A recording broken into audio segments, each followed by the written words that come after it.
Fun fact. I have one gauge. It is, It was like birth 1,000 birds. yes, it is raining, so, Thank you, Julie. the rivers are running. Julie with the weather forecast. I'm better than the meteorologist. There is a Yes. 99% chance to experience also. I always love, the best is when they're like, there's a 20% chance of rain today. There's a 20% chance it is raining currently. But it's raining right now. Don't you feel foolish?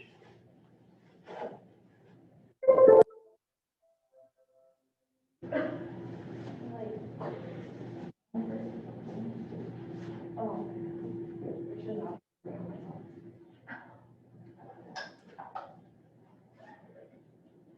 Yeah, everything is set.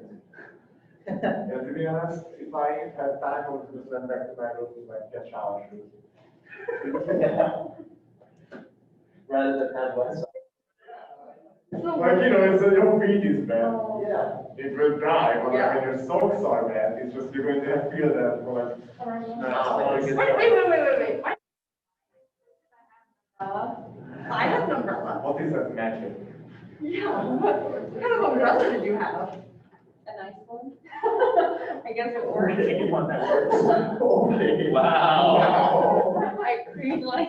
You just got called out. Your umbrella sucks. Mary Poppins, you are not. Where did you come from? Really? Didn't you know that Emily is practically perfect in every way? That's a Mary Poppins. I actually have a motto that says something similar. It says, I'm not perfect, but I'm Hungarian. It's kind of the same thing. And it's in English too, so.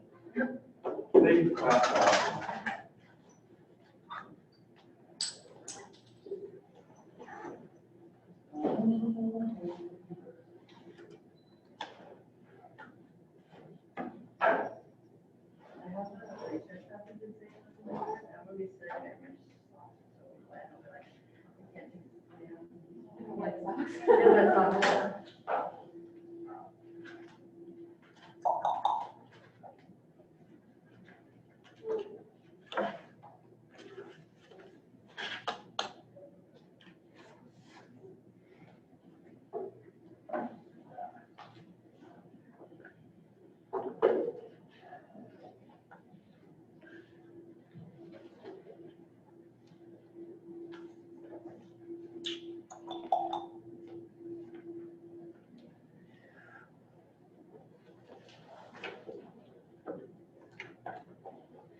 Okay, let us begin. In the Father, the Son, and the Holy Spirit. Amen.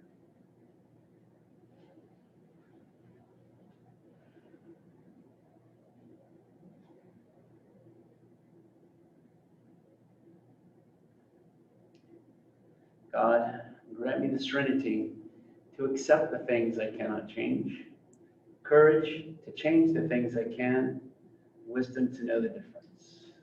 Father, the Son, and the Holy Spirit. So just, we are definitely, you guys like, quiz, you did great on the quiz. All right, there's some, I would say that was on a 1 to 10 scale. That was probably about like 1 being really simple, 10 being hard. I'd say that was kind of like I logged a nice big, easy one in, I think, okay? That was good. You did great. You hit that quiz, covered most of the main points that we've actually covered in the class so far.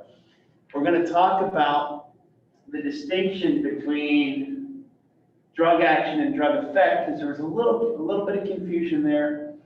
We're going to go over that once we start talking about receptors today, which we're going to start talking about. You kind of geeked out with that. So before we do that, let's step back for a second. Questions about what we went over last week? Wait, Tuesday, what we went over on Tuesday. So major distinctions, right, between those local changes in membrane potential. And we talked about two major kinds of local changes. We talked about EPSPs, right, and IPSPs. These are local changes right around the cell body.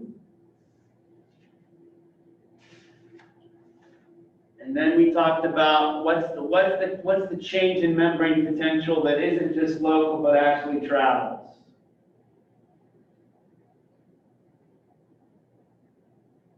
Okay, that was about the propagated signal. The propagated signal it's propagated. It is a good action potential, right? That's the one. Once it's generated at the axon hillock, it travels down the axon to the axon terminal, right? Cool. So now let's talk a little bit about these dendrites. Remember I was saying about how we see pictures of dendrites, they look really simple. But then we started talking about some of those kinds of categories of neurons, like the Purkinje cells with dendrites all over the place. By the way, see if Emily remembers, they call that elaborate branching of the dendrites, that's called what? Arborization. Looks like a tree. One Tree Hill. Who's saying that? One Tree Hill. Allison, One Tree Hill. Come on, who's the band? You're all losers. That's okay. You have to look that up. So for next Tuesday, you have to figure out One Tree Hill, who sang it, and what's the story behind it. Sort of joking, but okay. Anyways, remember what I was saying about how the spines. So this is a dendrite here, but then we go in. We're looking at using electron microscopy, and now look what we can see. All of these. So the dendrites are the larger structures, but then they contain these spines, and in each spine we have a potential synapse. Whoa, that is really complex. And so now we're really going to zoom in. We're going to look at a synapse. Right? So the dendrites and their spines, what's really fascinating is that the dendrites and their spines are constantly changing. Constantly changing.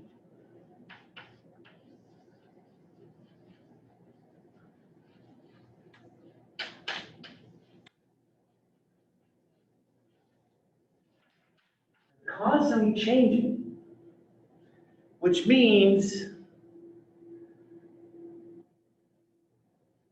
that the spine can change in modified in their shape and in their number.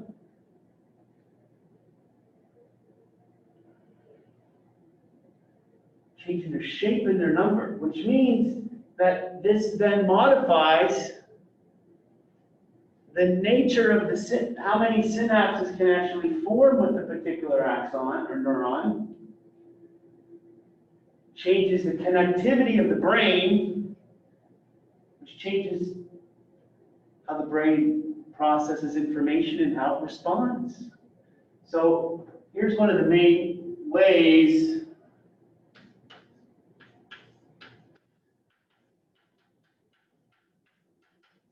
that the brain then is able to exhibit that property, which is called plasticity, right? Plasticity, it's not static, it's constantly changing.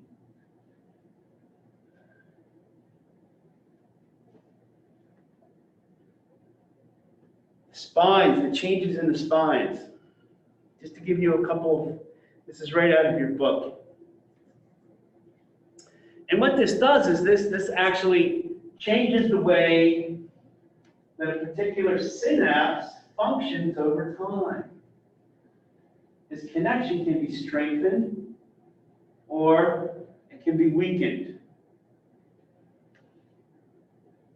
Drugs of abuse. There have been studies. If you look at the spine, pre-drug abuse, I don't have a picture for you, but post-drug abuse, you're going to see significantly less spines. You can see significantly less spines. Or they're smaller. They're significantly smaller, right? Significantly smaller. I think it's more that the spines are smaller. It might not be that they change the number, but it's definitely smaller. So, the book tells you that in the frontal cortex, we have reduced number of spines that can affect cognition, your ability to learn, your ability to learn and think.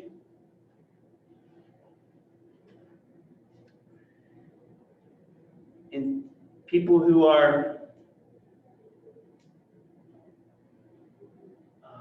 diagnosed with schizophrenia, it's not a change in the number of the spines, but a change in the size of the spines. So, if you change either the number or the size of these dendritic spines, significantly impacts the way that you think, that you act, that you behave. So then, it makes sense then, if you're exposing someone is taking cocaine, for example, cocaine, you're overstimulating a particular neuron, overstimulate it. Too much. One of the ways that the brain, that the neuron is going to try to reduce the stimulus that the postsynaptic neuron is receiving is by shutting down the dendrites, by reducing or changing the spines. Okay? All right. So let's take a look at this synapse, by the way. You know what are all the structures that we notice here? So here's the synapse. Here's the synaptic cleft. All right? So, where's an axon, where's the terminal bouton here? So just take a look at that for a minute. Take a look at that picture. And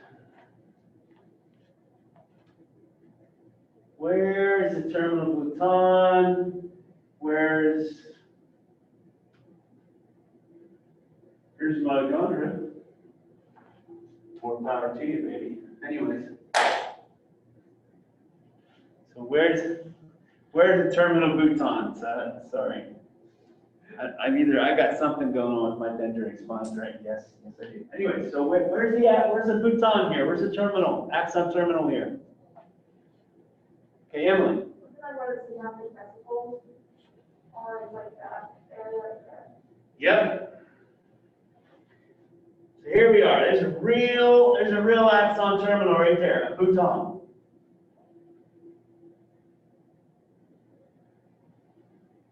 Look at the spine, it's smiling at you, huh? Two eyes and nose. Isn't that kind of funny? Looks like that, like, who did that painting with the Van Gogh, the screen? Whoa! I think it's gonna go. Allison, who did the scream? Wait, what? The scream? You know, the painting, the scream, where the person's like, ooh. Oh, You have to look that up for Tuesday. Look that up for Tuesday. Get back to us. okay. All right. Anyways, here's our dendritic spine, right? So we would have, and then here's the cleft. So it's real, notice how dense and dark the tissue is here, okay? This is called, this dark region here is called the postsynaptic density. So this is the postsynaptic neuron. Doesn't really look like what we draw in a cartoon, does it? It looks quite different, yeah. Why is the dendritic spine so small there? Like, is it that like, to the picture on the left? Oh, this whole thing's the spine. Oh, that whole thing is the spine. Yeah, the whole smiley, it's happy. It's a, Okay. you know, it doesn't look, it looks like a Eaton Park smiley, creepy Eaton Park smiley cookie. So, yeah, it's the whole structure right here. Okay. Thank you for asking that. So here's the part of the axon terminal. Here's all the synaptic vesicles. They're all lined up, ready to go. And see here, see these ones, you can barely see a partial outline. Those ones are bound to the axon terminal, and they probably release their neurotransmitters. All right.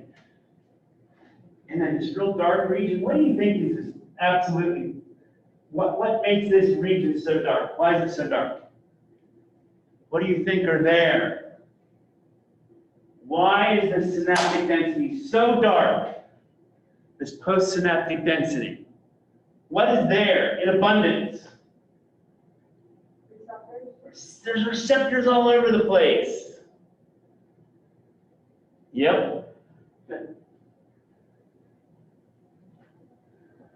All right.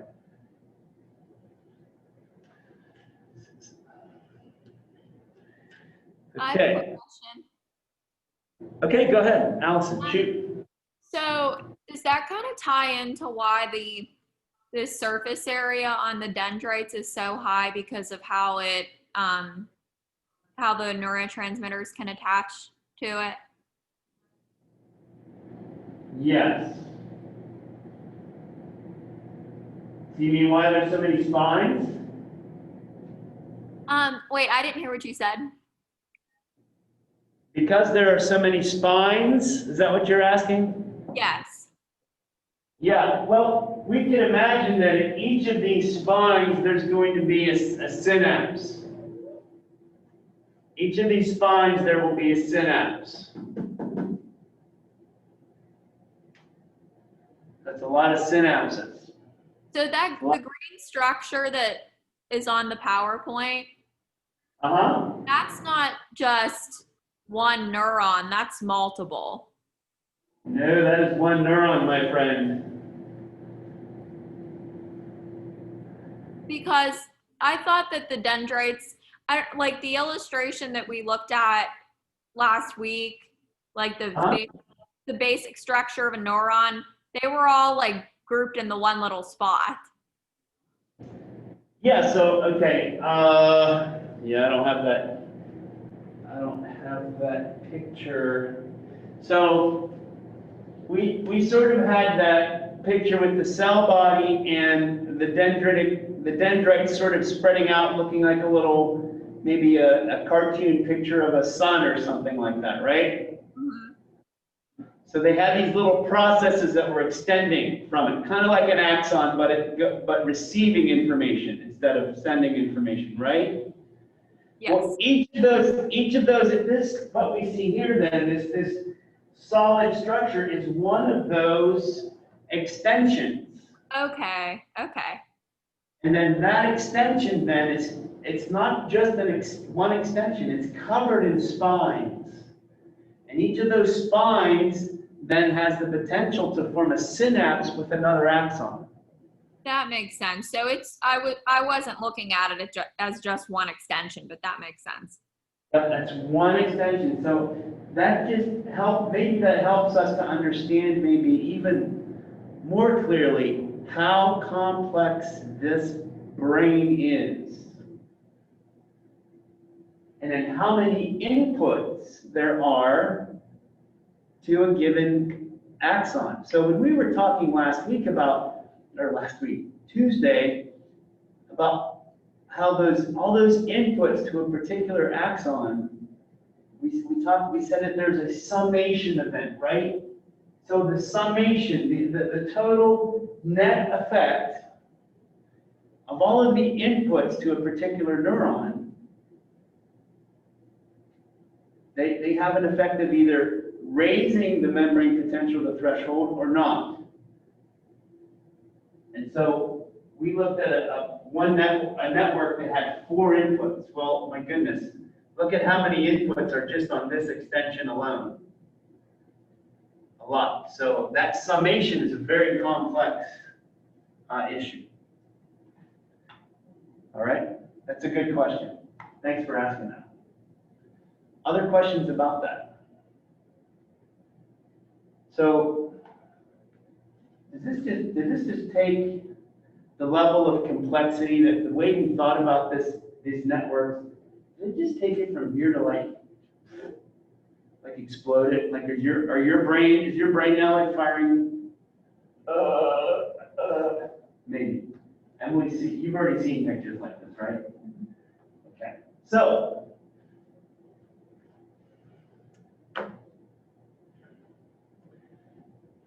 now we have some idea how the number of inputs,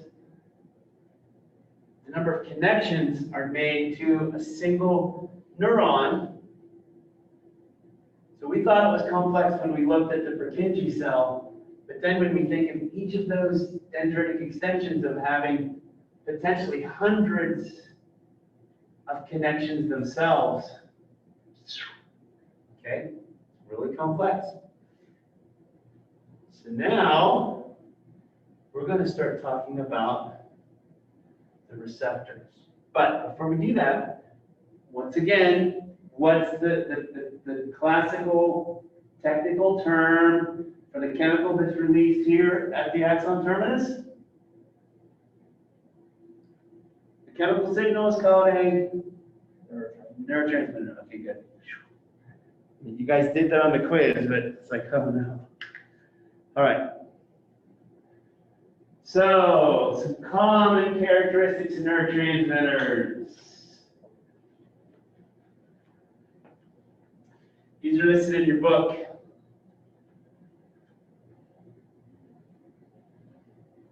1, 2, 3, 4, 5, 6. These are important. Circle star, do whatever you need to do. Presynaptic cell needs to synthesize and contain it. Absolutely. There needs to be a way for inactivating this substance. We have to, because this is a signal, right? So we're turning on a signal, we need to turn off the signal. Disease states happen whenever the signal that needs to be on is left on for too long, or when a signal needs to be turned on and it doesn't turn on. If you electrically stimulate a neuron, this needs to lead to the release of the substance. But we also have to have receptors for this substance. If there's no receptor, there's no message that gets transmitted from one neuron to the next, right? There's no message that's communicated, so you have to have something to receive that. Now, this is what's kind of cool. The application of the substance to the receptor has the same effect on the receptor as stimulating the neuron. Maybe we'll talk about that later. And then if I apply a blocker of the receptor to which the neurotransmitter binds, this should stop the effects of both applying the neurotransmitter, as well as stimulating the presynaptic neuron. These are just some characteristics, all right? Because what we're going to see, these are all the kinds of factors. These are all the factors that drugs manipulate. Drugs manipulate all of these factors, which is why they end up having their effects. Okay.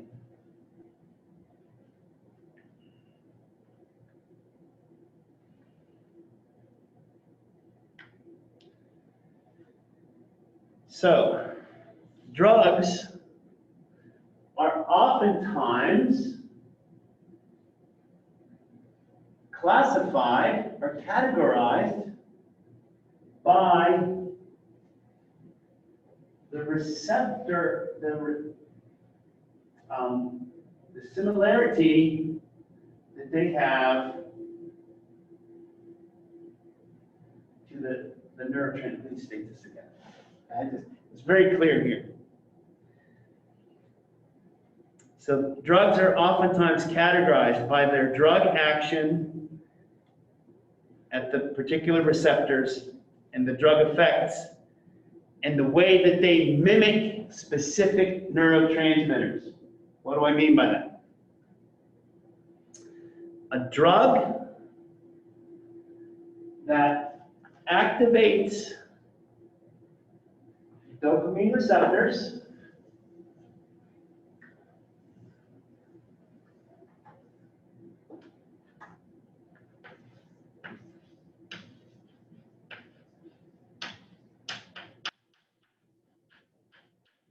So apomorphine is a drug that activates dopamine receptors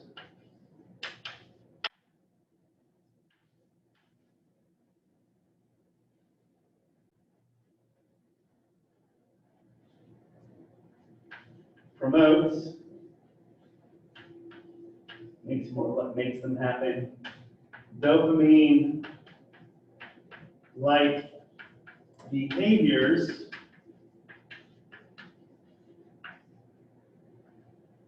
So a drug that activates dopamine receptors, that promotes dopamine-like behaviors is called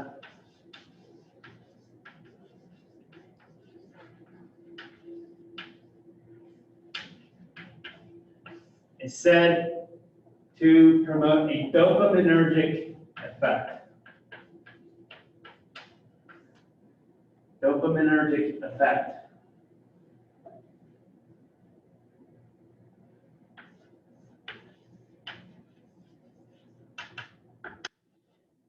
So a drug that activates particular kind of receptors. In this case, I'm talking about apomorphine. Activates dopamine receptors. Promotes dopamine-like behaviors.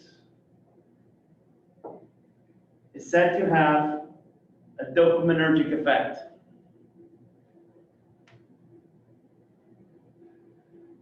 You're going to see this term. We're going to say things like cholinergic. Who's ever heard of cholinergic? Cholinergic drugs. Adrenergic. Serotonergic. GABAergic. Glutamatergic. Okay? These are all related to this Greek word, ergon. Emily, what does ergon mean? Actually means work. Actually means work. So when I say dopaminergic, it means it works like dope.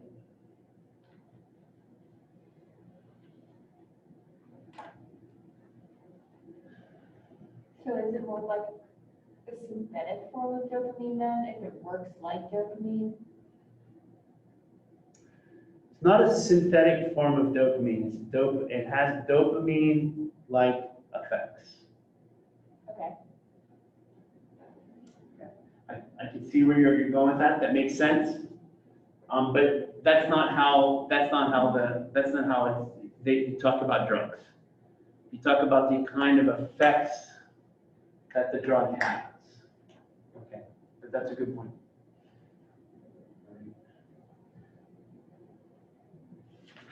Cool. Other questions? So, all right.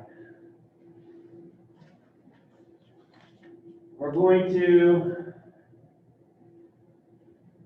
talk about 3 general big picture classes of neurotransmitters.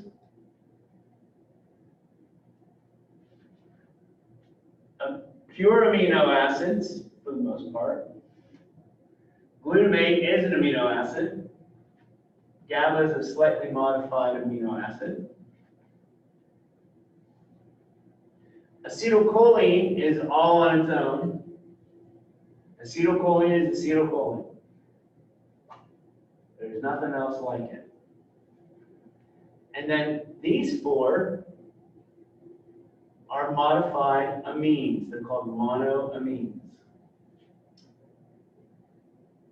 We're not really going to talk too much about histamine, but we are definitely going to talk about dopamine, norepinephrine, serotonin, glutamate, GABA, and acetylcholine. We got to talk about those. Those are the big 6. And there are other neurotransmitters. This is a modified table 3.1 from your book. Another amino acid that is a neurotransmitter is glycine, or the amino acid glycine. That's a neurotransmitter also.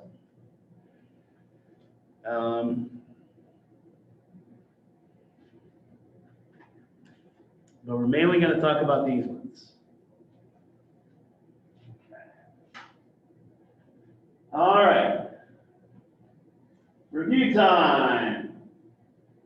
See how we do.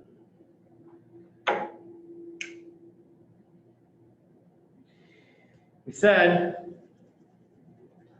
that upon arrival to the axon terminus, calcium comes in, neurotransmitter is released by exocytosis. And we said that this neurotransmitter, we saw, so this would be representing that postsynaptic density, right? The green structures. So we said that it activates its receptor on the postsynaptic neuron. Okay.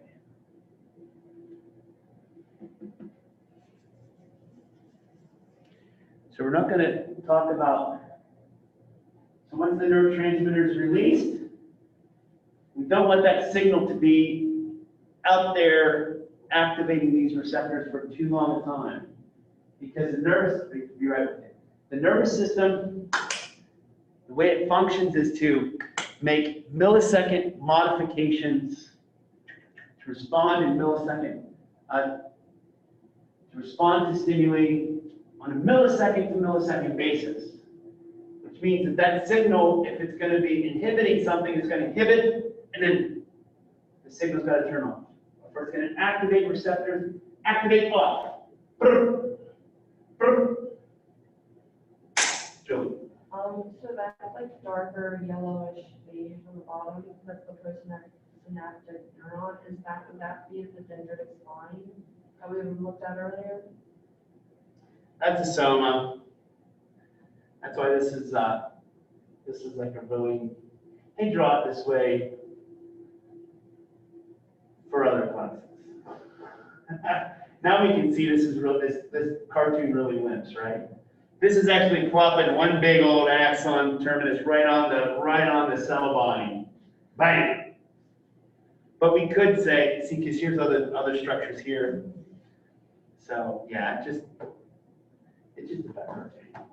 But it helps us get, the whole purpose of this is to give us an idea of all the machinery that's happening at a synapse.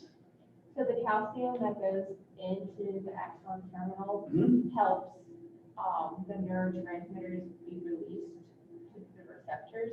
It's absolutely necessary. Okay. Yes. So the question is, the calcium coming in, is it Important, yes. If calcium does not enter through the voltage-gated calcium channels at the axon terminal, there is no neurotransmitter release. I have a quick question. Yo, So the influx of calcium, yep, so when the neurotransmitter binds to the ligand gated receptor, that's contingent upon the influx of calcium.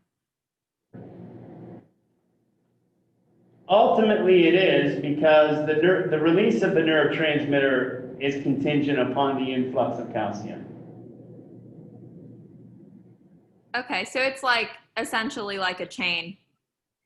Yes, that's right. So if you stop the propagation of action potentials down the axon, will you get neurotransmitter release? No. But if I get action potentials come down, and there's something that's preventing the calcium channels from being open, do I get neurotransmitter release? No. Okay, so I like where you're going there. Good thinking. So it is a chain. Yep. Might be a good little exercise for you all between now and Tuesday. Just as a thought process. Way to study. Start. Apply a number of excitatory posts. I have a number of excitatory postsynaptic potentials that are occurring in this cell body or of this neuron, raises it to threshold, and goes through all the steps that leads to the release of neurotransmitter and the effects on the postsynaptic neuron. That would be good to just sort of write all those out. Okay, Julie. So the green on the diagram would be, those are receptors, but those are the ligand-gated channels. These are ligand-gated ion channels, that's correct.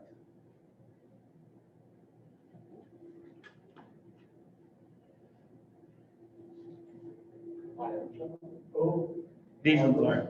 okay, These are ion channels. okay. Yep. And Yeah, those, that makes sense. and those channels go to the postsynaptic receptors. Well, the receptors are the channels. Okay, So the receptor function, it's a receptor, but it's also a channel. So this is gate, so it's a ligand. So this is a voltage gated channel. The channel means most of the time it's closed. Voltage gated tells me this is what opens the channel. And then when it's open, in this case, calcium comes in. These green ones are ligand gated. They're still ion channels, but they're ligand gated, which means you need a specific molecule to bind to them.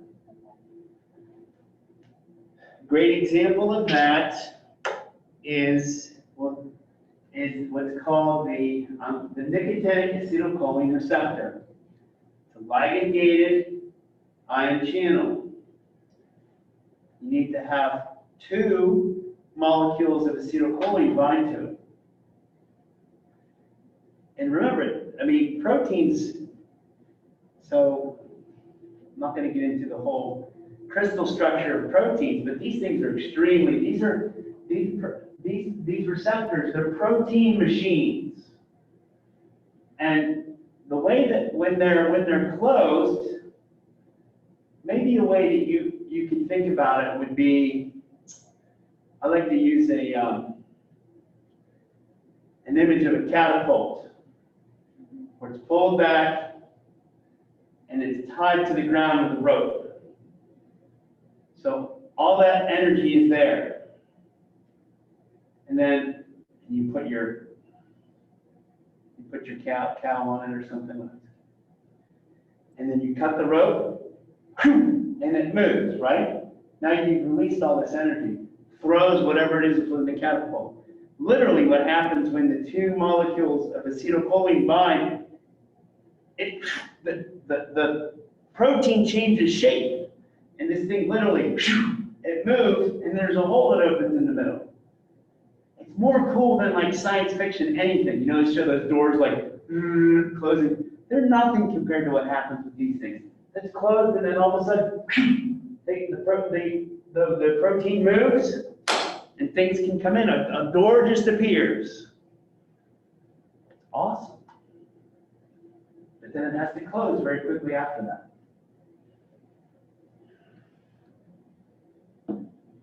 So is the postsynaptic receptor located inside of the ligand-gated receptor? They're the same thing. Same thing. Okay. So what you have, let's hold on to that. Hold on to that. Let's go over that in a little bit. Okay. I think it's more clear we can get a few slides in, okay? Okay. We're going to talk about these receptors, hopefully today. Okay, we need a way to shut this stuff off, so let's talk about that. So we need to regulate neurotransmitter release. We need to regulate neurotransmitter release.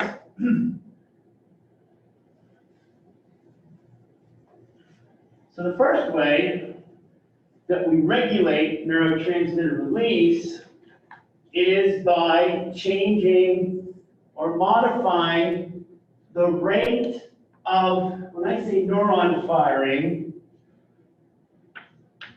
I mean the rate of action potential generation.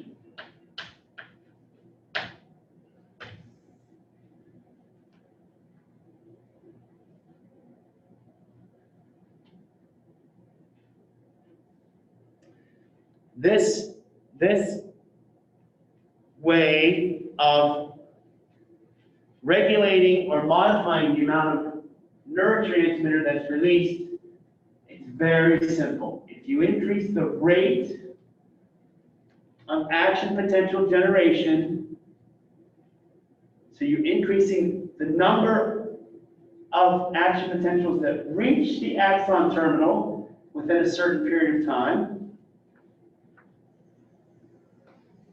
you're going to increase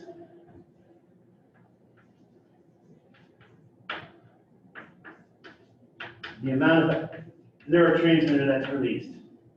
So, great example, dopamine neurons. When we got the little electrode in these dopamine neurons, normally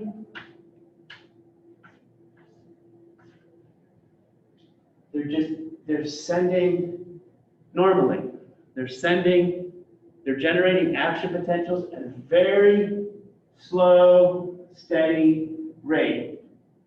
And if you were to listen to it, it would sound like dut, dut, dut, dut, dut, dut, dut.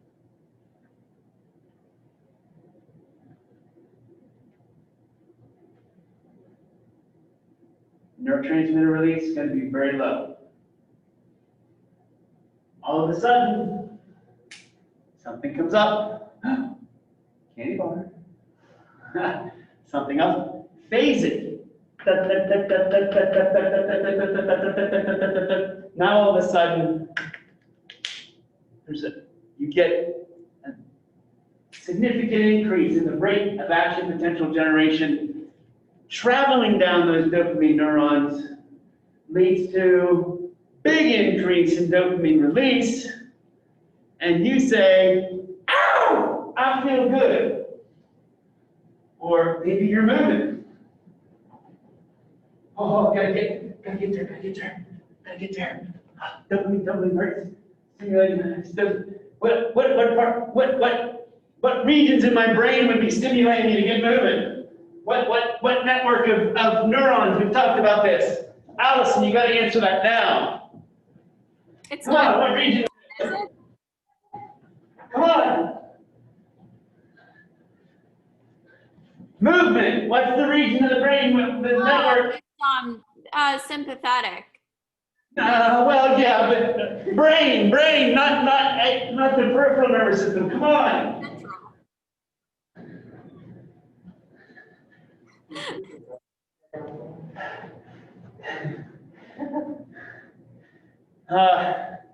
No. Basal ganglia. Thank you very much. Okay. All right. Are you entertained? It's a drug-free day. Wow. Seriously. Don't look at me like that, Al. Okay. So anyways. So, if I increase the rate or decrease the rate of action potential generation in these neurons, that's going to increase or decrease neurotransmitter release. Allison, I want to get back to your point about sympathetic. Yes, neurons in my sympathetic, of the sympathetic division of my autonomic nervous system were definitely generating more action potentials to prepare my body for flight or running. Okay, so that definitely was happening. Okay. Need to do that more. Okay. Secondly, the probability that neurotransmitter release will actually happen. Neurons vary in the probability that an action potential will actually lead to the release of neurotransmitter. We always teach neurotransmitter gets there, you get release of, or action potential reaches the axon terminus, you get the release of neurotransmitter. Not always. It can be as low as 10% to as high as 90% probability. Adding another layer, and I don't know what determines this, I would say it probably has everything to do with the amount of calcium that actually comes in when the action potential arrives. So, you would, for some neurons, you would need a significantly higher stimulus coming down the presynaptic neuron at a very high rate before you can even get some neurotransmitter release. Okay, so that's what's happening there. But that's just an interesting little factoid. Third, here we're stepping into crazy land. Are you ready?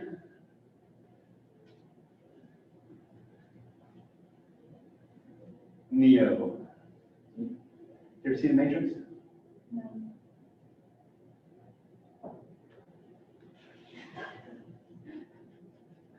That's your homework over the weekend. Okay. No, I'm just kidding. Seen The Matrix? Allison, have you seen The Matrix? Allison? No, I have not. Okay. Can you see the board right now? No, I can just see the PowerPoint. Okay, so you don't see the screen at all. Not the screen. I see it, but it's like all blurred. All right, well, your classmates can tell you, I just called you guys all this. They'll tell you later. I saw it. You saw it. How about you? Did you see it? You see it? Yay! So it's half. If you haven't seen it, you're a loser. I'm just I joking. see it. I'm just joking. Okay. So anyways, where's my clicker? Are you joking though? Yes, I'm joking. Of course. There's better things to do with your life than watch The Matrix. Although the scene with the blue and red pill is one of the most iconic scenes. Anyways, we're going to go further into Alice in Wonderland. We're going to start talking about a different kind of receptors called autoreceptors. So we've always talked about receptors being these nice little things that are the neurotransmitter binds to, exerts effects on the postsynaptic neuron. It's not, those aren't the only receptors that we have. We have a totally different class of receptors called autoreceptors. What do? As if we don't need another layer of complexity, we have another layer of complexity.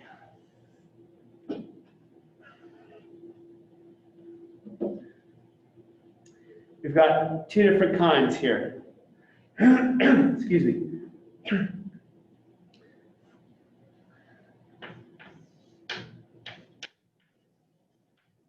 We've got terminal autoreceptors.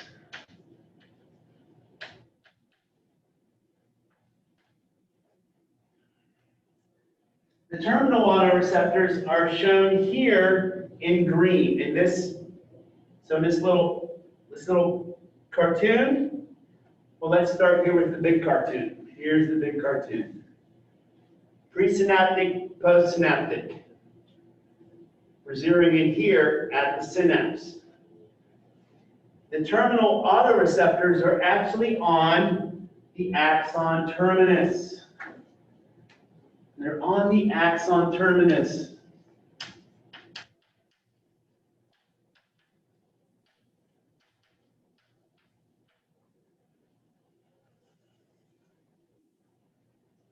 What happens? Activation. I'm going to call these TARs, okay? TAR, of terminal autoreceptors. Well, let's look at the cartoon here. What do we see? What's the symbol that's associated? So here's my neurotransmitter. It's binding to some of these receptors on the postsynaptic neuron. And now there's some extra that swings around, binds to this one. What's that symbol? That's a negative. So it binds to a negative? When it activates when the neurotransmitter activates the terminal autoreceptor, it inhibits neurotransmitter release. Be right there.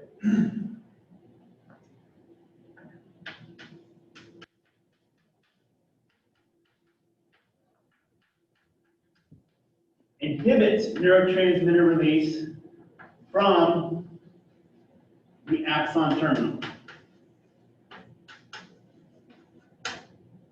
Wouldn't physiology be a lot more fun if we talked about all that? Okay, yes, Julie. Is that also, like, the autoreceptor, is that also what would be responsible for the reuptake of the neurotransmitter? Is that the same thing? Totally different. Okay. We got, yep, those are transporters. And we have transporters here, we have transporters in the vesicles. Drugs can affect all of those. I have a question. Okay, can I run again? No, go ahead. Yeah. How is it determined though which method of regulation is used? All right, that's a great question. So so what happens then? Let's think about this for a second. I love that question. So we stimulate, let's say there's a stimulus that's leading to the release of our neurotransmitter. So I'm over here at my terminal autoreceptor,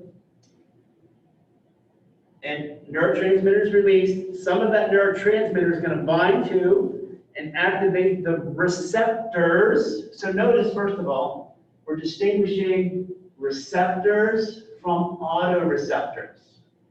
Notice that distinction, that's important. Receptors are what we normally think about when we say the neurotransmitter binds to receptors. These could have either excitatory or inhibitory effects on the postsynaptic neuron. That's important. Now we're talking about receptors that are called autoreceptors. The neurotransmitters still bind to them, but the autoreceptors are always going to have an inhibitory effect. So, let's say, so now let's get back to Allison's question. So we're activating these receptors. And the neurotransmitter, the axon terminal keeps releasing neurotransmitter. Keeps pouring out. Well, some of this extra neurotransmitter, you notice how you see some of it floating away from the synapse. Do you notice that? So now it's moving away from the synapse and begins to bind to the terminal autoreceptor, which now, even though there could be action potential still coming down, this axon, this is going to have an inhibitory effect and prevent over-release of the neurotransmitter.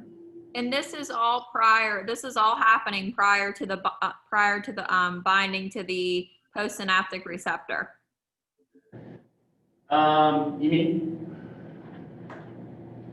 it's kind of all happening at the same time.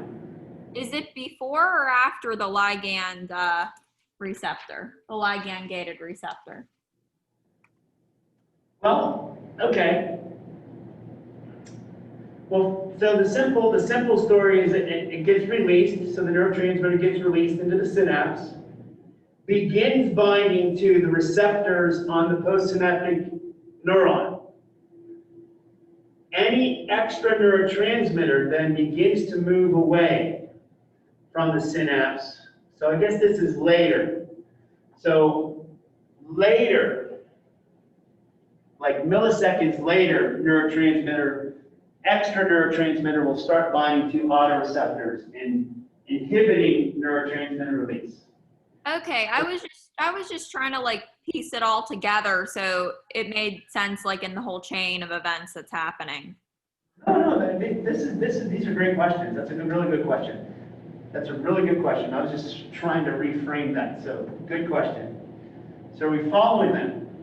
This is very similar to those of you who've had talked about negative feedback loops. Negative feedback loops. So are like the autoreceptors kind of used in similar situations where like with like use of drugs or certain medications? Absolutely. You can activate these. There are drugs that activate these. What would that do to neurotransmitter release? There are drugs that inhibit these. What would that do to neurotransmitter release? It may make it more likely that or it can prolong the release. So that'd be like an SSRI? No, those are transporters. It's totally different. Okay. No, but what I hear you're putting the pieces together. Yeah. That's good. So we weren't gonna do a little exercise today, but we might not get there. That's fine.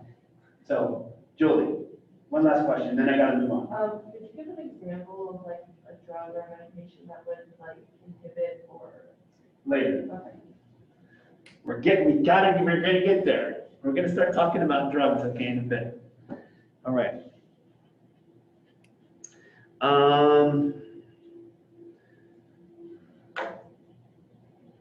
Whoops. I gave you the wrong information about apomorphine.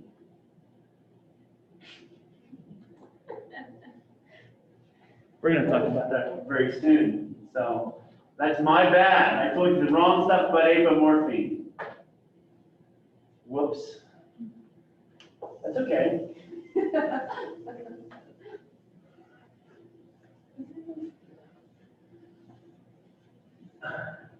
You won't forget it now, because you're like, this is the one that me totally screwed up. Okay, let's talk about another. We also have autoreceptors on the cell body itself of the presynaptic neuron.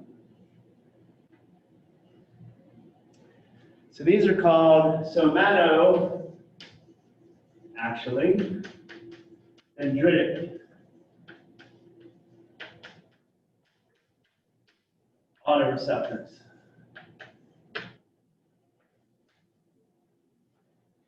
And if they're activated, they're going to inhibit the likelihood, they're going to reduce the likelihood of an action potential. So if you activate these, the SDARs,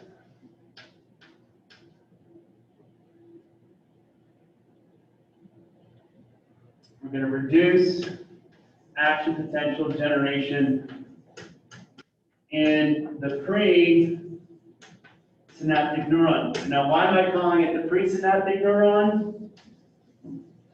Because we're talking about this structure right here, right? If I reduce the frequency of action potential generation, ultimately, what do I do to the release of neurotransmitters down here? It goes down. Okay, Julie, calling me out. So let's give an example. Apomorphine. Now we'll get the real mechanism of apomorphine. I'm so sorry I gave you the wrong.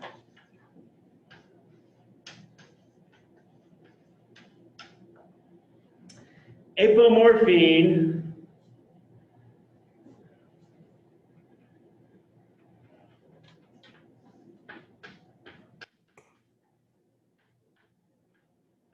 activates terminal autoreceptors on dopamine neurons.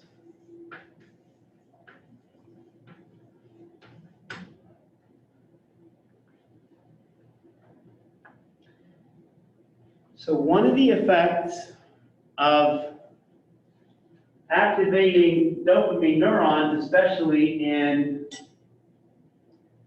the ones that terminate in the region called the striatum, is increased locomotor activity. So, let's take this. What are we blocking? Or no? It activates. We're activating these dopamine neurons. What effects is that going to have on locomotor activity?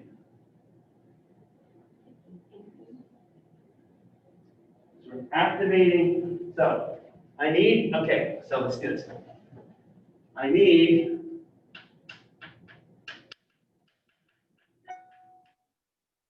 Need increased dopamine release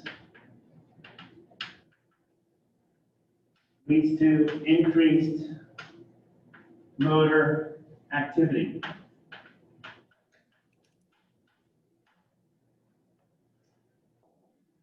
Apomorphine, APO. It activates terminal autoreceptors on dopamine neurons. What effect does that have on dopamine release? If I activate autoreceptors, what does that do to the release of neurotransmitter? What was that? It inhibits it. So it decreases it.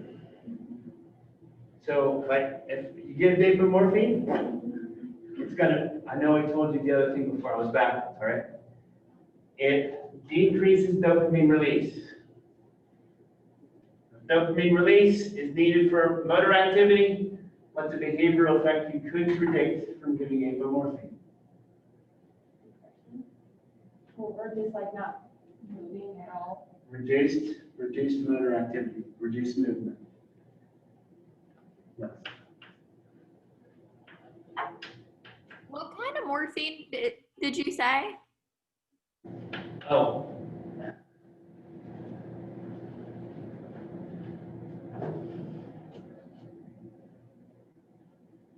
What's that?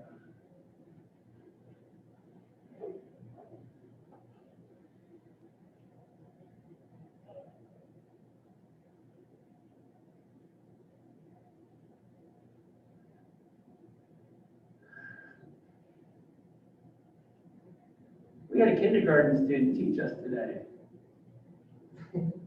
Looks like I forgot the P.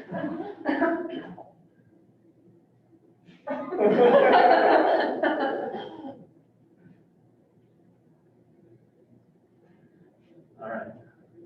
There. Thank you. Apomorphine.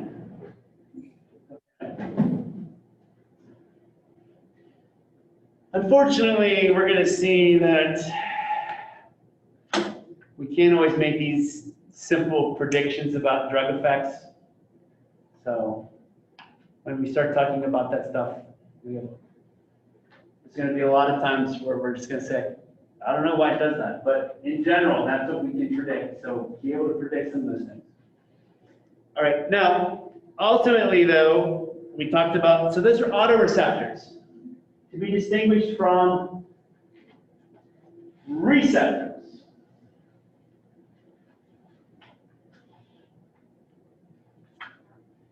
By the way, did you guys read anything at all about retrotransmission? Did you guys read anything about that?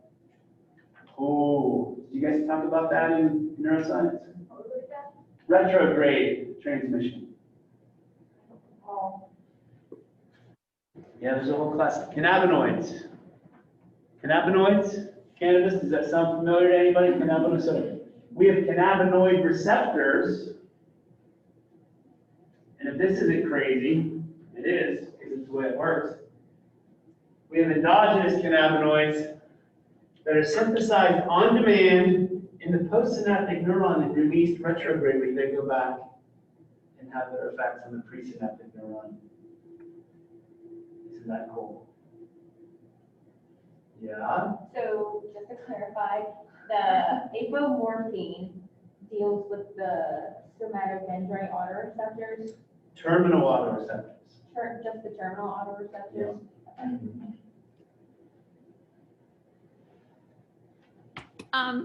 Just to kind of like follow up with that real quick. It activates them. Yes. So the apomorphine, when that's administered in the body, it essentially causes a decrease in motor activity because the terminal autoreceptors are blocking the flow of dopamine. The release of dopamine. Well, the release. You got it. That's right. Okay. Bam. Yep. So even if you had neurotransmitter or action potentials that were coming down to the axon terminal, that apomorphine is activating these autoreceptors at the axon terminals, just shutting that process down. Yeah. Can you? Okay. Go ahead. So even though the calcium comes in, it still can be like inhibited, like the release of the neurotransmitter. I would say yeah, but I need to go and take a look at that. That's a good question.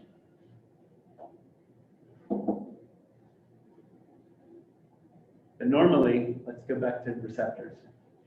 The receptors on the axon terminal. Okay, so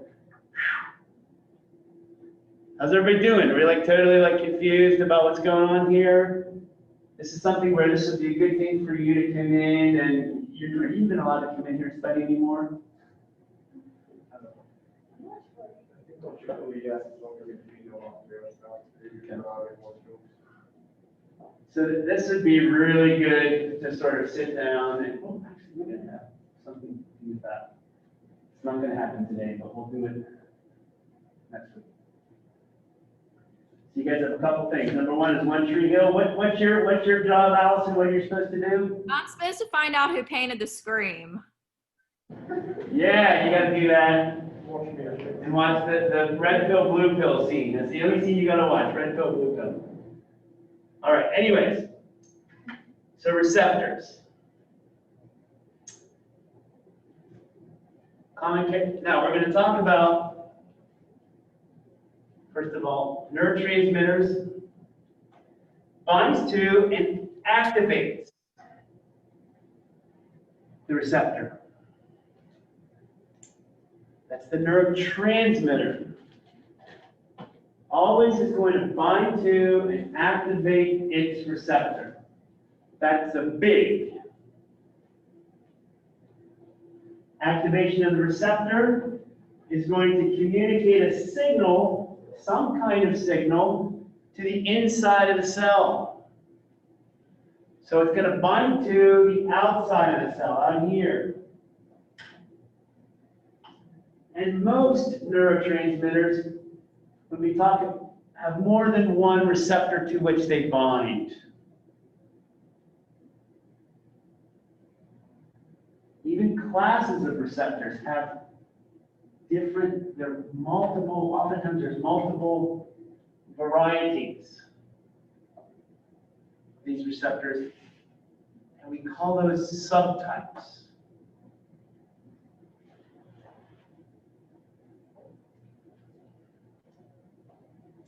So Allison, here's the receptor we were talking about. So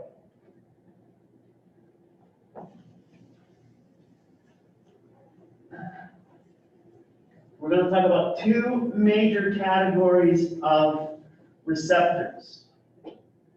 Ionotropic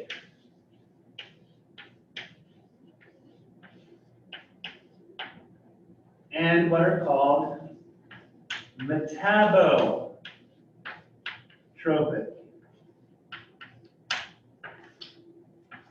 Ionotropic and metabotropic. The simplest of these two classes are the ionotropic. So these are ion channels. They are ligand-gated ion channels.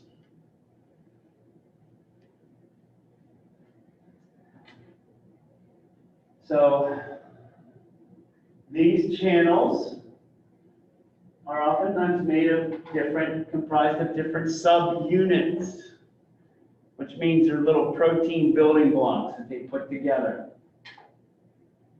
And then these little subunits are assembled to form a functional receptor. And that's what we're seeing here on the left. Then on the right, we notice, okay, so this is more for you, Allison. So the purple structures, if we see the structure on the left, the channel is closed. On the right, it's open. So the channel actually is in the middle of this protein, this receptor. So that's the channel part of it. It goes through the plasma membrane. It's ligand-gated in that it needs to have particular neurotransmitters that bind to it. So on the left, it's closed. Between the structure on the left and the structure on the right, what has happened is that the neurotransmitter has come across the synaptic cleft.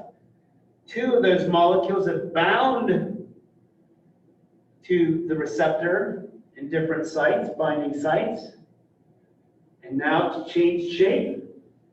The pore has opened, and now you can see that ions are moving in. So in answer to the question, the ion channel is the receptor. It's a protein that has binding sites for a neurotransmitter. That's why it's a receptor. And then once the neurotransmitter binds to that protein, it changes shape, allowing ions to either move in or move out. That's why it's an ion channel. So you literally create a hole in the membrane that then allows ions to move across the membrane. So Allison, does that get to your question earlier today? Yeah, that makes sense. Good, good, good. Okay, good. Awesome. Anyone else about that difference, that confusion about, is it a receptor? Is it an ion channel? How are they connected? They're part of the same thing.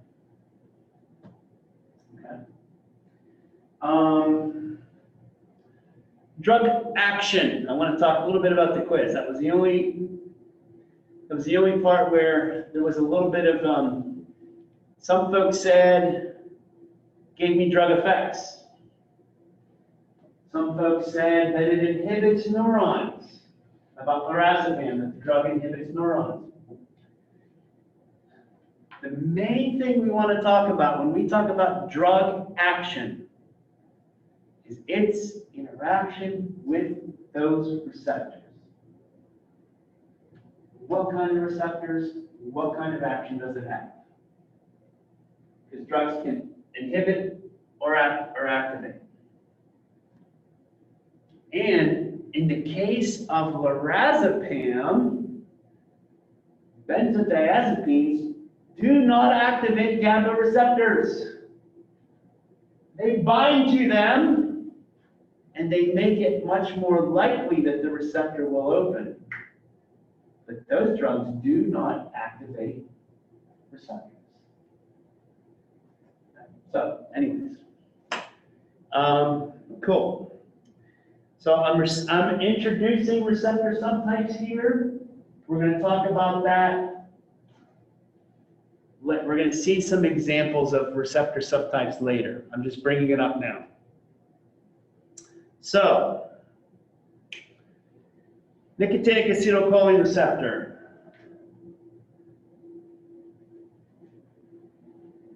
Abbreviated NACHRs. Its neurotransmitter is acetylcholine. We're definitely going to hit these receptors later.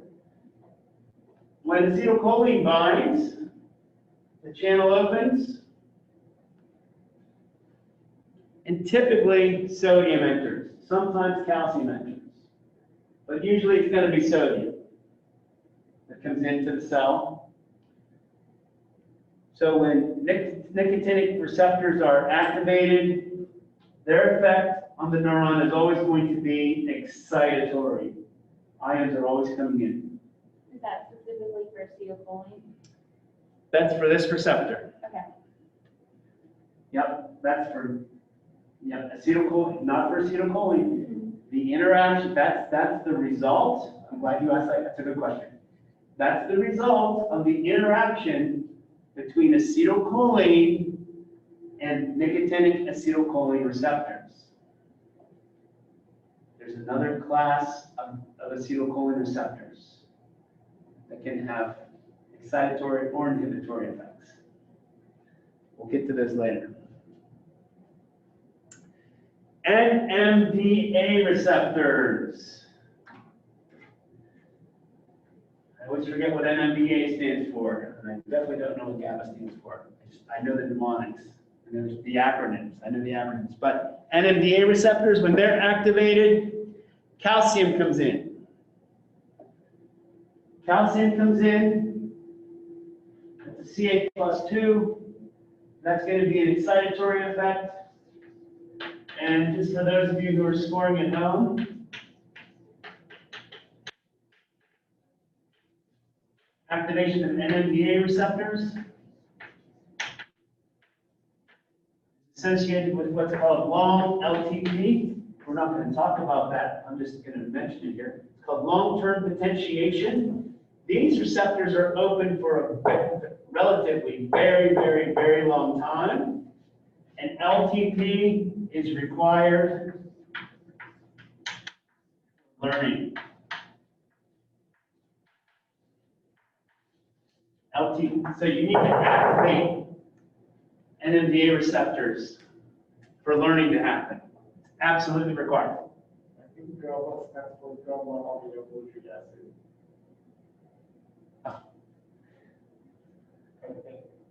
Okay. Oh, let's see the last one, then we'll bug out here. GABA, DABA, do, right? It's the Fred Flintstone receptor. When the GABA A, this is most of the GABA receptors are metabotropic.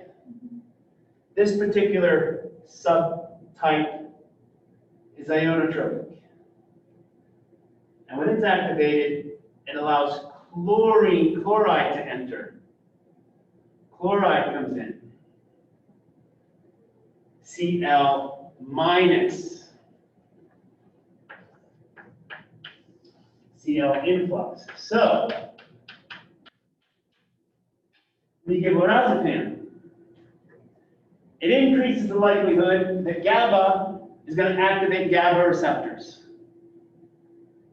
It increases it a lot. It makes it much easier for GABA to bind to and activate its receptors. Therefore, we say that those drugs have an inhibitory effect. Okay, so when we get back together next week, we're going to start talking about the metabotropic receptors, and then we're going to start talking about dopamine. Dopamine, yo, everybody's favorite neurotransmitter. Awesome, have a good weekend.